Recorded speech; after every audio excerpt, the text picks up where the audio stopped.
Hello friends, this lecture is on fundamental unit of life. This is chapter 5 of science, class 9 NCERT. Okay, so what is the fundamental unit of life? We all know that it is cells. So uh, this drawing is the structure of cell observed by Robert Hooke when the first time he observed uh, a thin slice of cork under the microscope, his own microscope. He observed this structure of honeycomb. Okay, so you can observe here he observed these small compartments. Okay, so he named it as cells because in Latin the cells means uh, the small compartments. Okay, so so what do you mean by cell? Cell is the basic structural functional unit of all known organisms.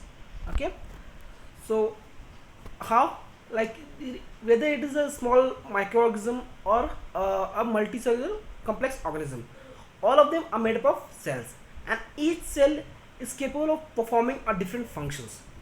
Okay, so it is referred to as a structural and functional unit of all known organisms. Okay, cell is also referred to as the building block. Why building block? Like a wall is made up of small bricks arranged in a particular manner. Similarly, the cells, when they are arranged, okay, a group of cells, they form tissues form the organs form the organ system, and similarly a multicellular complex organism is formed. So it is referred to as the building block of life. Okay,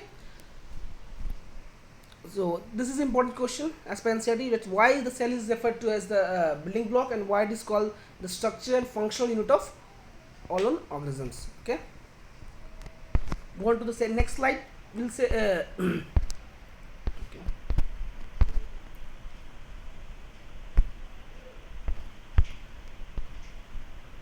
So on basis of cellular system, the organisms are classified as two types, that is unicellular or multicellular organisms.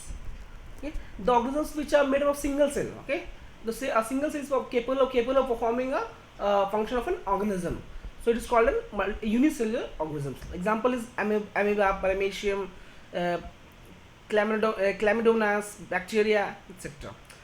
Others are the multicellular organisms. Multicellular organisms includes both the plants and animals. Okay, so what is shape and size of cells? The shape and size of cell is not fixed. Okay, so it depends on the functions the cell is performing. Some cells have the changing shapes, like amoeba, which it uses in the during it engulfing the food from the surrounding. Okay, uh, when it exchanges eupodia, so it can exchange because it's a single cell organism, and it can changes their shape according to its needs. Okay, but some of the cells have fixed size and shape, like blood cells are you can see here, blood cells are spherical, the skin cell is cuboidal in shape, and the nerve cells have a typical structure here. Okay, it having dendrites, the cytone, the nucleus. Okay, so moving on to the next slide. So what is the basic structure of cell? Okay, the cell consists of a cell membrane. Cell membrane is a boundary of protein, double layer protein and lipids. It acts as a boundary and separates the surrounding and the cell medium. Between the cell and the surrounding, it acts as a medium. Okay, it allows only the substances which are required to go pass through it, like carbon dioxide, oxygen and water. So it is also act as a semi-permeable membrane. The substances pass through it by the process of diffusion or osmosis. Okay, so the inside it is inside the cell, it is the cytoplasm. Cytoplasm is the gel-like substance present in the cells. It contains it provides a structure to a shape to the cell, and also the different cell organelles are present in the cytoplasm itself. The center of the cell is the nucleus. Okay, the nucleus contains the genetic material, the chromosomes, which is used essential for the cell divisions during cell divisions for the reproduction. Okay, so nucleus is the center of the cell and it is most important. So again, you see here the detailed diagram of nucleus. It's showing the nuclear membrane. It is having small pores. The small pores is for the transfer of the RNA and proteins from the nucleus inside and outside. There is a nucleus. Nucleus acts as a it generates some proteins and ribosomes.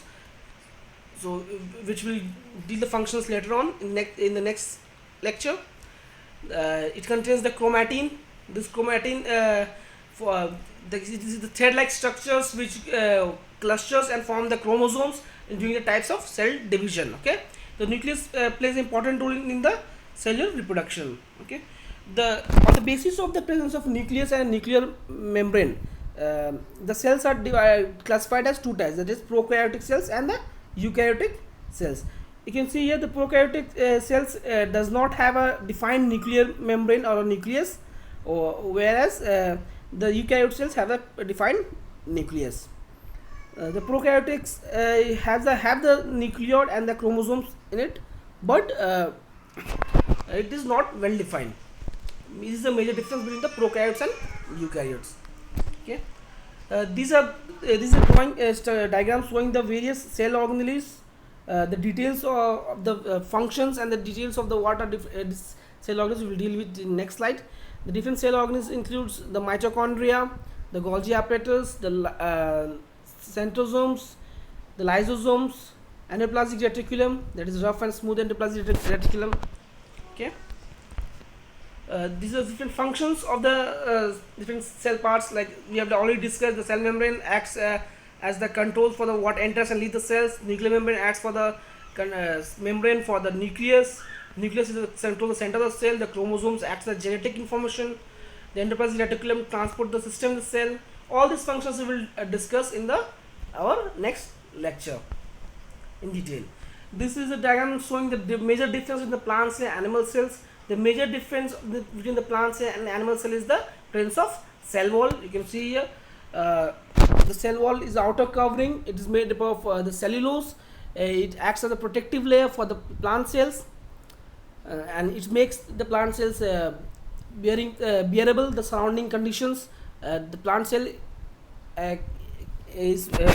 can withstand some more different conditions compared to the animal cell because of the presence of cell wall.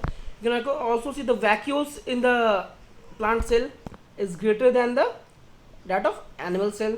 Plant cells also contain the chloroplast. Chloroplast is a glycol pigment which helps in the green plants for the photosynthesis. Okay, which is absent in animal cells. Thank you, friends. We have discussed in this lecture the difference between the plants and animal cells, the different cell organelles, the difference between prokaryotic and eukaryotics, the nucleus, the basic structure of cell, the shape and size of cells, and what is cell. Okay, so we'll deal with the details, the functions of the different parts of the cells and the different cell organelles in our next lecture. And the processes, so how the movement of materials takes place on cell membrane, other things we'll do in the next lecture. Thank you.